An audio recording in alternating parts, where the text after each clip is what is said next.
So shall we start the lecture now? Hello, अच्छा हाँ वो ठीक है। ओके, तो आज मैं आप लोगों को पढ़ाऊंगी ग्लूकोमा की ट्रीटमेंट। आप लोगों को थोड़ा सा ब्रीफली रिवाइज करवा देती हूँ कि ग्लूकोमा है क्या। It is actually the optic neuropathy जो कि रेज्ड इंट्राऑक्यूलर प्रेशर की वजह से होती है और उसमें फील्ड इफेक्ट्स होते हैं। अगर ऑक्यूलर न्यूरोपैथी नहीं है, ऑप्टिक नर्व की डैमेज नहीं है, तो आप उसको ग्लूकोमा नहीं कहेंगे, ठीक है। उसको फिर आप ऑक्यूलर हाइपरटेंशन कहेंगे या नॉर्मल टेंशन। लेकिन कंप्लीट डेफिनेशन ग्लूकोमा के लिए 3 चीजें होनी चाहिए। एक तो ऑप्टिक नर्व का डैमेज होना चाहिए, दूसरा इंट्राऑक्यूलर प्रेशर रेज होना चाहिए और तीसरा विजुअल फील्ड्स के डिफेक्ट होने चाहिए। तो अब ऐसी कौन सी ट्रीटमेंट है? अब इंट्राऑक्यूलर प्रेशर के ऊपर ही सारा जोर इसलिए होता है ग्लूकोमा के कि it is a only modifiable factor. सिर्फ इंट्राऑक्यूलर प्रेशर ही है जिसको आप कंट्रोल कर सकते हैं किसी हद तक। बाकी जो रिस्क फैक्टर्स हैं, एज है या जेंडर है या कोई मायोपिक पेशेंट है या किसी की फैमिली हिस्ट्री है, तो उन सब चीजों को हम कंट्रोल नहीं कर सकते। The only risk factor that can be controlled is intraocular pressure. तो हमारा सारा काम इस इंट्राऑक्यूलर प्रेशर के ऊपर ही होता है। तो एज इन एवरी डिजीज सबसे पहले आपको उसको मेडिकली ट्रीट करना है। मेडिकली ट्रीट करना है, ड्रग्स देनी है, मेडिसिन के ऊपर आपको उसको ट्रीट करना है। तो ग्लूकोमा के लिए जो 2 चीजें हैं, या तो आप एक्वस ह्यूमर जो है आपकी आई का, शायद इतनी तो एनाटॉमी अभी याद भी होगी और पढ़ भी ली होगी। जो एक्वस ह्यूमर है, या तो उसकी आप प्रोडक्शन को रोक दो या फिर उसकी ड्रेनेज आप बढ़ा दो। तो जो ड्रग्स हम यूज करते हैं वो एक्चुअली इन 2 मैकेनिज्म्स पर ही काम करती हैं। ये स्लाइड अगर आपको नजर आ रही होगी तो आपको इसमें पता चल रहा होगा कि मैकेनिज्म ड्रग्स के हैं to reduce the aqueous production in the ciliary bodies. फिर टू प्रोमोट, अब एक्वस ह्यूमर की जो ड्रेनेज है उसके 2 रूट है ना। एक तो ट्रेविकुलर मेशवर्क से जा रहा है, जो आपका एंटीरियर चैम्बर का एंगल है वहां से जा रहा है।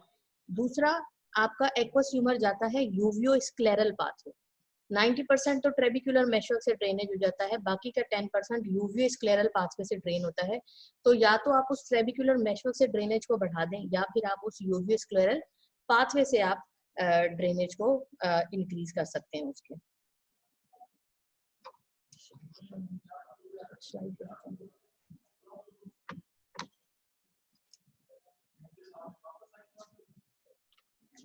तो ये कुछ ड्रग्स हैं, इसमें दी हुई है इसी तरतीब से जो आजकल रिकमेंडेड है कि फर्स्ट लाइन ड्रग आपकी होती है हमेशा प्रोस्टाग्लैंडिन एनालॉग्स।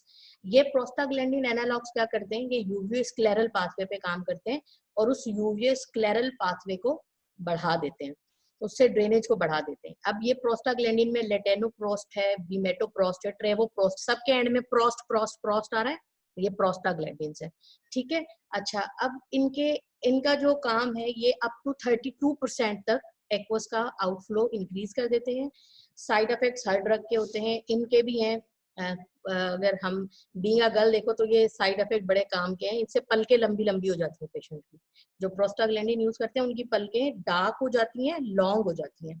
दूसरा क्या होता है, उनकी आइरिस का कलर डार्क हो जाता है। तो अगर कोई पेशेंट एक आंख में प्रोस्टाग्लैंडिन यूज कर रहा है तो उसकी उस आंख का कलर दूसरी आंख के कलर से चेंज हो जाएगा, डार्क हो जाएगा, 2 रंग की इसकी आंखें होगी।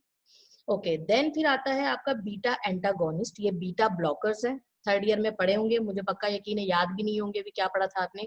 लेकिन ये बीटा ब्लॉकर्स हैं, ये सिंपैथेटिक नर्वस सिस्टम पे काम करते हैं, उसको ब्लॉक करते हैं सिंपैथेटिक नर्वस सिस्टम को, और एक्वस की ड्रेनेज को ये कम कर देते हैं।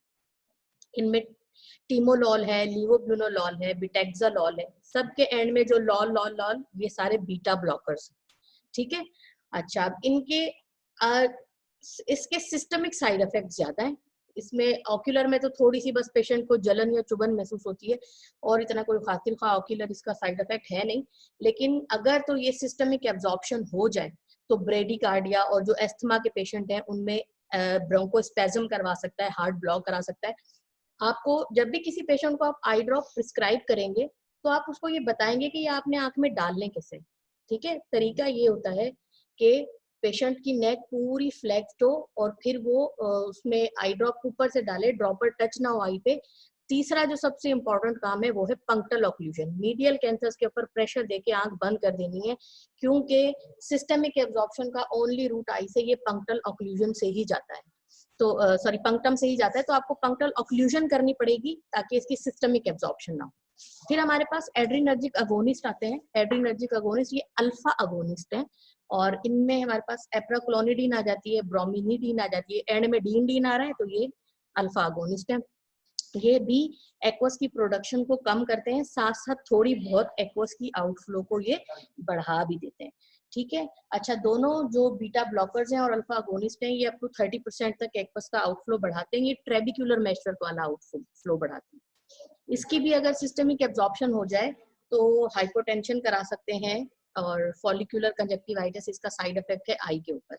अच्छा, दूसरा एक, ये जो आपके अल्फा अगोनिस्ट होते हैं ये 2 साल से कम उम्र के बच्चों में कंट्राइंडिकेटेड होते हैं, यानी अगर कंजेनिटल ग्लाकोमा वाले बच्चे आपके पास आते हैं तो उनमें आप ये नहीं देते, बिकॉज ये सीएनएस की डेवलपमेंट को इम्पेयर कर देते हैं, तो इसलिए these are contraindicated in the children. तो अच्छा जी, फिर एक ड्रग होती है कार्बोनिक एनहाइड्रेज इनहिबिटर होती है। इसको सिस्टमेटिक में जब आप यूज करते हैं एसिटाजोलामाइड के नाम से आती है। यहाँ ग्लाकोमा में हम एसिटाजोलामाइड की टैबलेट्स भी देते हैं, साथ साथ ये टॉपिकल फॉर्म में भी आती है डोरजोलामाइड के नाम से। तो कार्बोनिक एनहाइड्रेज इनहिबिटर्स के आई ड्रॉप्स भी होते हैं। ये क्या करते हैं, कार्बोनिक एनहाइड्रेज बहुत जरूरी है एक्वस की प्रोडक्शन के लिए, तो ये कार्बोनिक एनहाइड्रेज जब इनहिबिट हो जाता है तो एक्वस की प्रोडक्शन कम हो जाती है। और जैसे हमने पहले बात की कि या तो आप प्रोडक्शन को कम कर दो या तो आप ड्रेनेज को बढ़ा दो, तो प्रोडक्शन को कम करने के लिए हम कार्बोनिक एनहाइड्रेज इनहिबिटर्स देते हैं। फिर अगर अक्यूट इमरजेंसी में आपके पास ग्लाकोमा का पेशेंट आ गया ना, जैसे अक्यूट एंगल क्लोजर ग्लाकोमा आप लोगों ने पढ़ा होगा, तो उसका जब अक्यूट अटैक आता है और पेशेंट जब आपके पास आता है, तो आप ये एक ऑप्थेल्मिक इमरजेंसी है और आपको इसको उसी वक्त मैनेज करना पड़ता है। तो उसमें हम देते हैं मैनिटॉल आईवी। मैनिटॉल आपको पता है हाइपर ऑस्मोटिक एक एजेंट है, इसको इंट्रावास्कुलर देते हैं, तो ऑस्मोसिस जहाँ पे ज्यादा कंसंट्रेशन होगी कोलॉइड की फ्लूइड को वो अपनी तरफ खींच लेगा ना, तो ब्लड वेजल्स में जब ज्यादा कंसंट्रेशन होगी मैनिटॉल की, तो वो आंख से एक्वस को थोड़ा अपनी तरफ खींच लेगा और इस तरह से प्रेशर कम हो जाएगा। देन हमारे पास ग्लाइसरीन होती है। आपको पता है ग्लाइसरीन जो होती है वो भी एक हाइपर ऑस्मोटिक एजेंट है, और वो भी हम ग्लाकोमा के जो अक्यूट पेशेंट्स आते हैं उनमें हम देते हैं। ये देते कैसे हैं, आपके ग्लाइसरीन के 2 एमप्यूज फ्रूट जूस में डाल के, लेमन जूस हो या फ्रूट जूस, क्योंकि ये बहुत मीठा होता है, patient can not tolerate it, तो थोड़ा सा एक कोई सॉवर टाइप के जूस के साथ आप इसको दे दोगे तो ये पीने में पेशेंट को आसानी रहेगी। तो अगेन इसका वही काम है कि ये ऑस्मोटिक प्रेशर ब्लड वेजल्स में बढ़ा देता है, और इस तरह आई से जो है ये आपका एक्वस का प्रेशर जो है वो कम कर देता है। देन अब ये तो थी जी मेडिकल ट्रीटमेंट्स। अब मेडिकल ट्रीटमेंट्स के बाद हमारे पास ऑप्शन है यहाँ पर लेजर्स का। लेजर्स जो है आई में यूज होती है ट्रेबिकुलोप्लास्टी के लिए। आप ट्रेबिकुलर मेशवर्क को जो है लेजर के जरिए अल्टरेशन कर सकते हैं उसकी एनाटॉमी और फिजियोलॉजी में, जिसकी वजह से एक्वस का आउटफ्लो बढ़ जाता है। दूसरा, आप लेजर से आइरिस के अंदर होल बना सकते हैं। अगर एंगल क्लोजर किसी को ग्लाकोमा है तो आइरिस में आप लेजर के साथ एक होल बना देते हैं, तो वो पोस्टीरियर चैम्बर और इंटीरियर चैम्बर से कम्युनिकेशन हो जाती है वहां पे। और आपका, और खास तौर पे अगर प्यूपिलरी ब्लॉक ग्लाकोमा है, वैसे तो प्यूपिल है हमारी एक रूट है जो पोस्टीरियर चैम्बर में एक्वस बन रहा है, वो आगे इंटीरियर चैम्बर में आ जाता है थ्रू द प्यूपिल। लेकिन जिनको प्यूपिलरी ब्लॉक ग्लाकोमा होता है, जैसे कि लेंस आके पीछे से हाइपर ट्रॉफिक लेंस हो गया है ना, कैटरेक्ट हाइपर मैच्योर हो गया है, वो पीछे से पुश कर देगा आके आइरिस को और प्यूपिल को कर देगा ब्लॉक, प्यूपिल चिपक जाएगी जाके पीछे लेंस के साथ।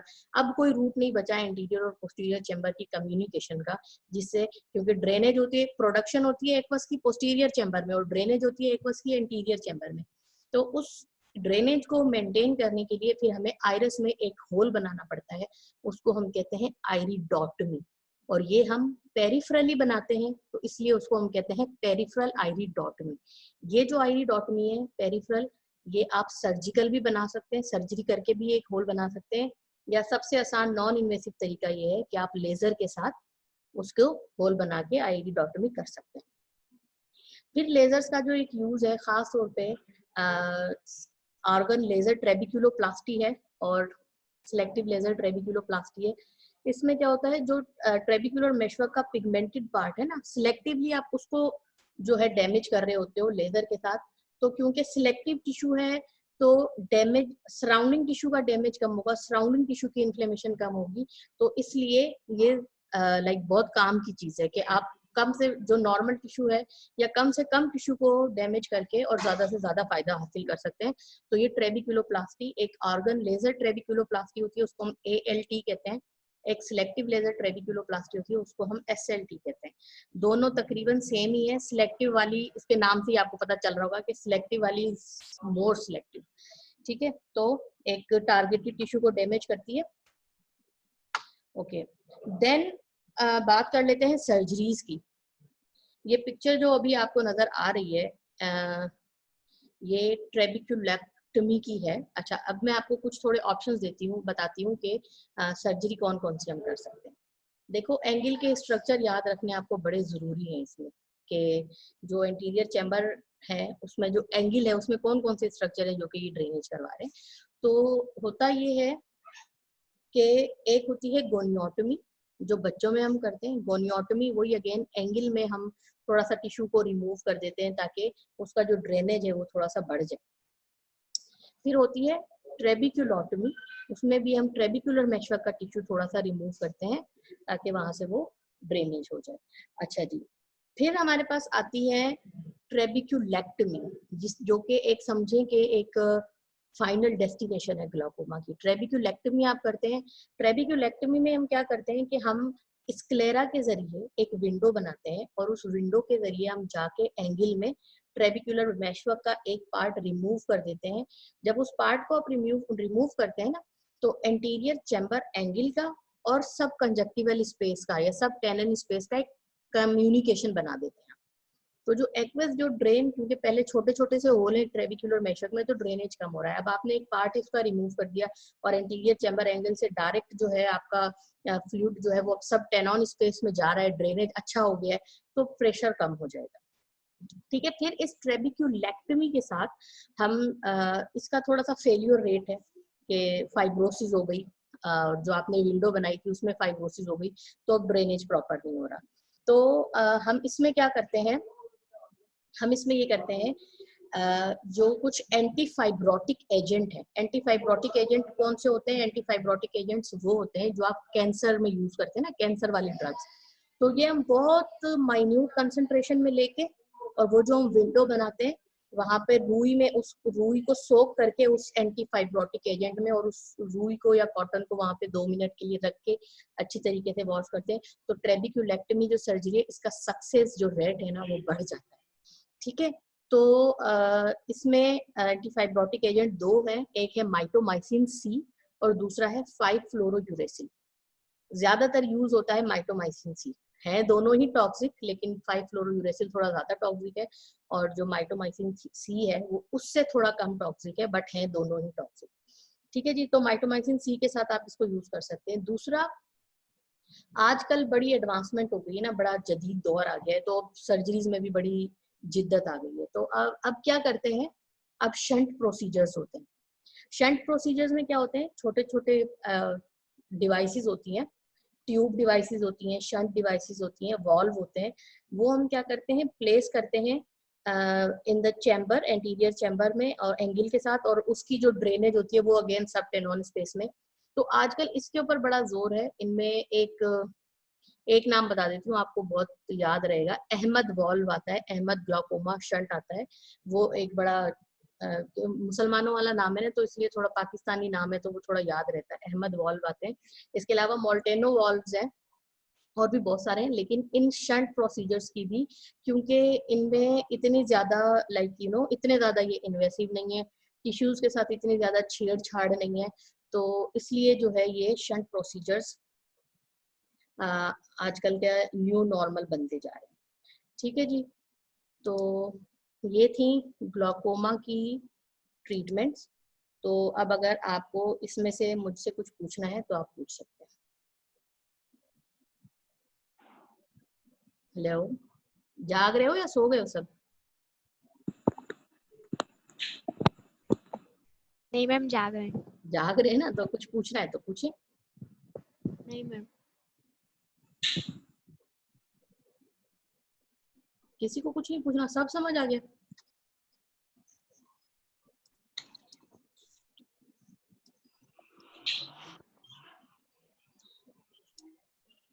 तो फिर मैं पूछती हूँ कुछ, पूछो कुछ। हेलो,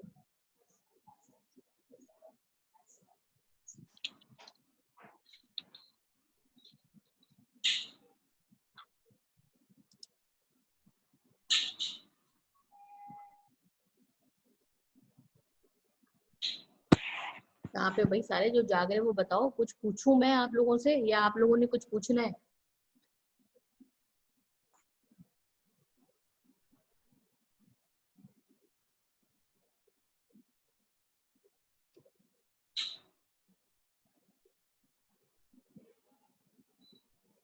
चले जी, ठीक है, फिर लेक्चर को एंड करते हैं। आप लोगों ने तो कुछ पूछना नहीं है, तो लेक्चर एंड करते हैं, फिर जो नेक्स्ट लेक्चर होगा उसमें फिर देखेंगे।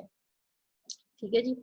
और अगर नेक्स्ट लेक्चर मैंने लिया तो जो मैंने आज पढ़ाया मैं इसमें से जरूर पूछूंगी, तो इसलिए अभी क्योंकि 20 मिनट में हमने लेक्चर कर लिया है फिनिश, तो अब आप लोग अपनी अपनी बुक्स उठाएंगे और ग्लूकोमा की ट्रीटमेंट पढ़ लेंगे। ठीक है, शफी जदोई से ये ट्रीटमेंट पढ़ो, नेक्स्ट लेक्चर में मैं ये पूछूंगी सारा जो भी मैंने पढ़ाया है, इसीलिए बार बार कह रही हूँ, कुछ नहीं समझ आया तो पूछ लो। नहीं जी सॉरी, मुझे समझ नहीं आया क्या कहा आपने।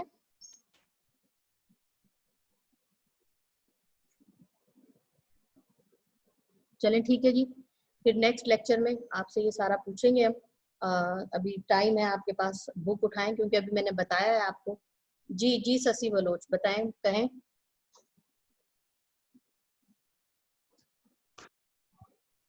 You raise your hand, is there any problem, कुछ पूछना है?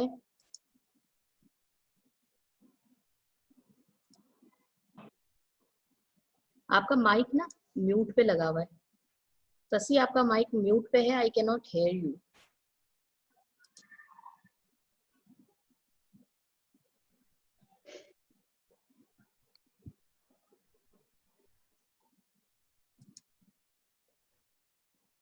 ओके देन, फिर नेक्स्ट लेक्चर में आपसे बात होती है, क्योंकि आप लोगों को सब समझ में आ गया। अब बुक खोलें और इसको पढ़ें बैठ के। शशि आपका माइक म्यूट पर है, I can not hear you, you are raising your hand but I can not hear you.